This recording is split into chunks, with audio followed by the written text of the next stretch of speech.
All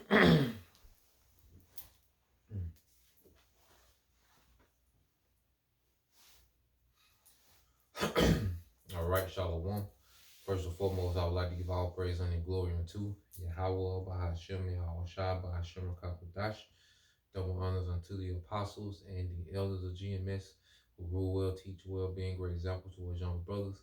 And peace and blessing, salutations to the hopeful lake out there pushing his word in truth and in sincerity across the four winds in the name of Yahweh, Bahashem, Yahweh Shai, pushing to get up out of here. Shalom to the hopeful lake, the believers, the listeners whom have came back to the obedience of the scriptures through faith in Yahweh, Bahashem, Yahweh Shai. All right, and what I want to get into, all right, today, is dealing with, the times that we're coming in, all right, the times that we're coming into, that we have to have a mindset, as we go about our day to days, maintaining our, situations in the world, and, dealing with our obligations, that we got, within this society.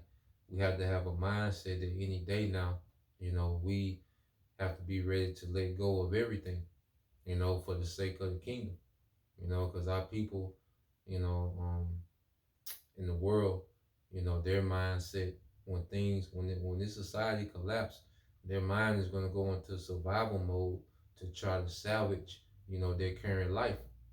They're going to want to try to get back to the norms of this current society, but our mindset, all right, Lord will we of that number, it's going to be a mindset of letting go, all right, and getting to the next phase, getting to making it to salvation, all right, in which we will rule eternally in a righteous kingdom. We're going to be changed at the twinkling of an eye. You see, our mindset, is going to go, all right, towards being geared for the world to come, being geared towards a reward, you know? So I want to start off here. This is in the book of Luke 17. Hold on, so like, all right. Just the book of Luke, chapter 17, all right, verse 26. It says, "And as it was in the days of Noah, so shall it be also in the days of the Son of Man. They did eat, they drank, they married wives, they were given into marriage until the day Noah entered into the ark, and the flood came and destroyed them all. Likewise, also as it was in the days of Lot, they did eat, they drank, they bought, they sold, they planted, they built it." And guess what? This lets you know that, society, certain sects of society are going to be up and functioning, the day that the nukes are launched. That's how off guard the Lord is going to catch, a lot of people, is that people are going to have some uh, um, facet of normalcy. And it says they bought and they sold. Well, how are they going to be able to buy and sell? All right. They're going to have that device, the MOTB. Okay. So the scriptures speak about how, Esau is going to get, to a certain point, when he's about to fill his belly. Okay. Then the Lord is going to rain fire upon him. Let's get that. When he's about to fill his belly. All right. That the Lord is going to rain fire upon him. Let me see. We get that in the book of Job.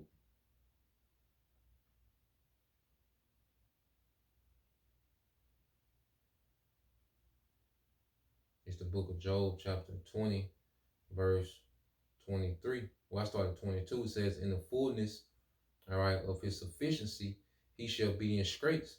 Every hand of the wicked shall be upon him." All right, and we're seeing that now, because you're going to the word wicked is hamad, which goes into laborer, what you're seeing a lot of kickback to what this devil is doing in this society, man.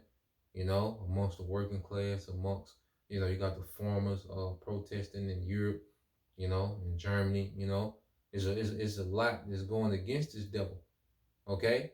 It says when he is able, when he is about, verse 23, Job 20 and 23, when he is about to fill his belly, the Most High shall cast the fury of his wrath upon him, and shall rain it upon him while he is eating.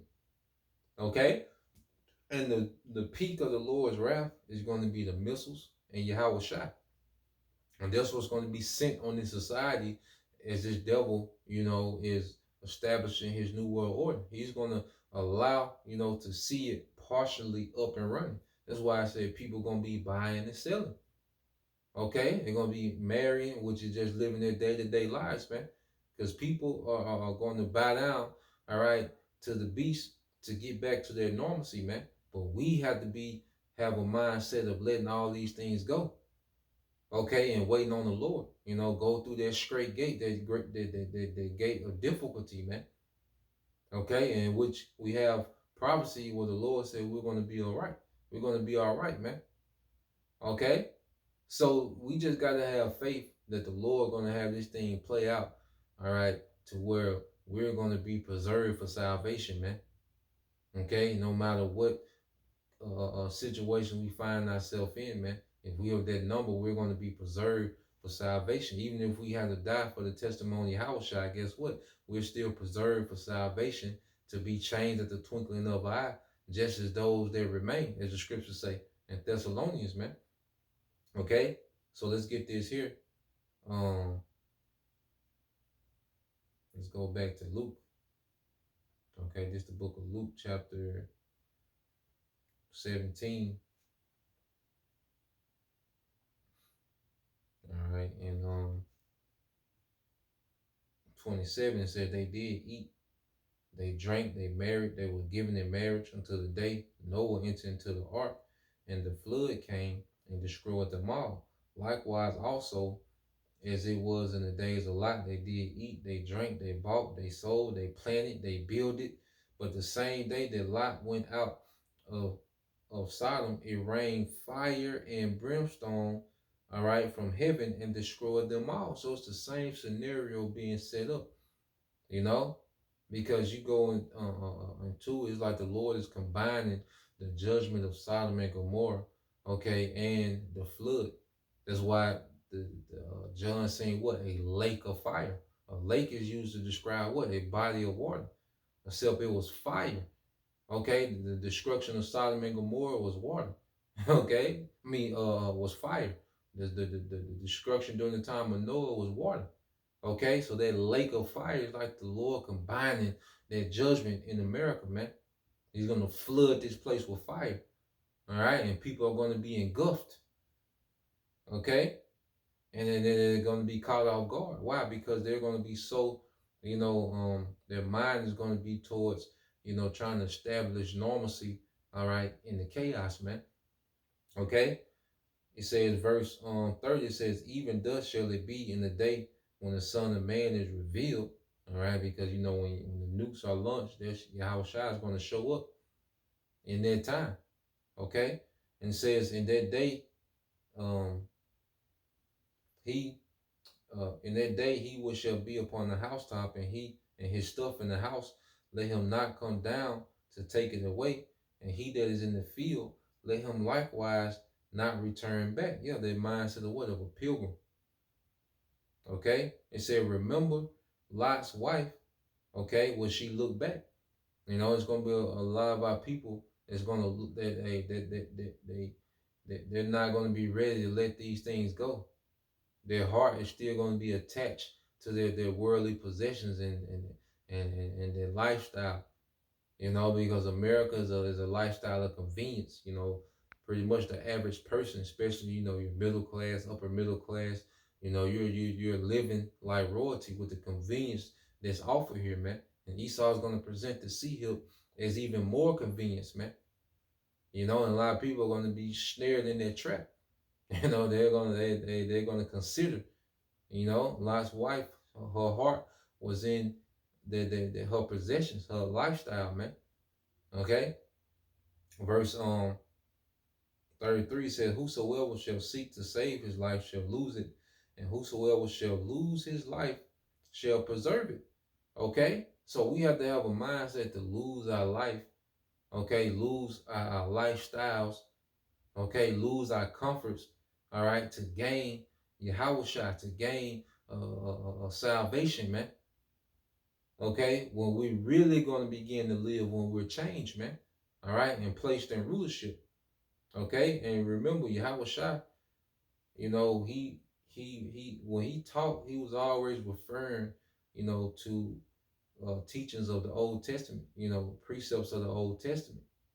Okay, so we can tell that he was inspired, to say what he said in Luke 17 by things written in the second Ezra 16th chapter.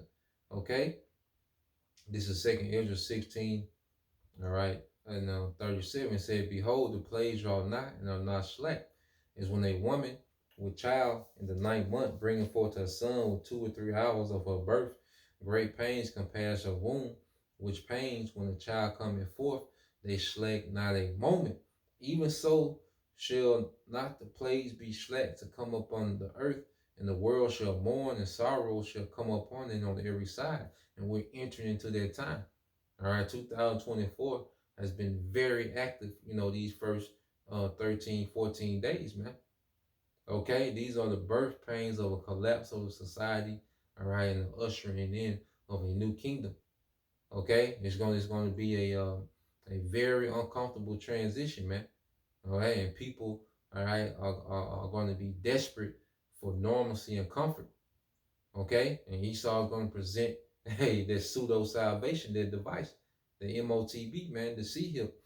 Verse 40 says, "Oh, my people, hear my word, make you ready to the battle, and in those evils be even as pilgrims upon the earth."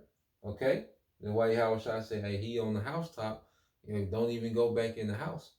If you outside the city, don't try to go back in the city, like on leave the world behind. All right, you had those dumb Edomites trying to go back into the city, man, and they was already outside of the city. Okay, and you can see that it was going down in them cities, man. Okay, so Yahweh Shai, he's giving us, okay, the protocol, man, in these times on how to move. Verse 41 says, "He that selleth, let him be as he that fleeth away, and he that buyeth as one that will lose. He that occupieth merchandise as he that have no profit by it, and he that buildeth as he that shall not dwell therein. He that soweth as if he should not reap. So also he that planteth the vineyard as he that shall not gather the grapes." Okay, because if let's say we have businesses, well, pretty soon the only way to do transaction is going to be, the sea hip. Okay, so we have to be ready to lose. We have to be ready to let everything go at the drop of a hat, man. Okay, no matter what, no matter what we have in the bank account. When these things go digital, all right, and ultimately the only way to do business and to pay bills is going to be with that sea hip, man. So we have to have a mindset to be ready to let these things go fully, man, when the time comes. Okay? Not to try to save or salvage our life, man. And we're gonna finesse, we're gonna yaquab as much as we can, but it's gonna come a point to where we just gonna have to make that leap of faith and just let everything go. Okay? And I end it here. This is the book of Isaiah chapter 10. All right, in verse 20. Okay, so like Isaiah 10 and 20 says, "And it shall come to pass in that day that the remnant of Israel and such as are escaped of the house of Jacob shall no more again stay upon him that smote them, but shall stay upon the Lord Yahweh Bashim Shai, the Holy One of Israel, in truth." All right, and that state means to depend. So it's gonna come a time, well, because we're already depending on Yahweh Bashim Shai more and more.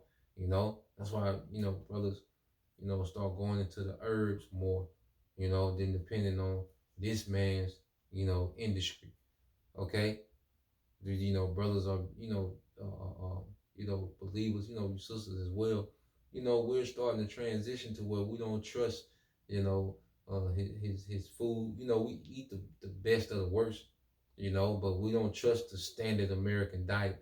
We're starting to lean more towards the earth and everything we do, which is leaning on Yahweh by Shemal Shah. We do the best we can. It's everything, defiled. We do the best we can, but me speaking as a man, I believe the Lord honors, brothers, and sisters that lean more towards the earth. All right, even when this society is up and functioning, man. But it's gonna come a time where we're gonna have to completely detach and just fall into the mercy of Yahweh Bashim Al Shah, fully depend on him, man. For daily bread. Okay? So that's the point, Lord will you brothers. All right, and you feel sisters edified once again. We give all praise and glory unto Yahweh Bahashem, Yahweh Shah Bahashem Kakwadash, and double honors unto the apostles and the elders of GMS who rule well, teach well, bring good examples to his young brothers. And peace and blessings, salutations to the hopeful elect. Shalom.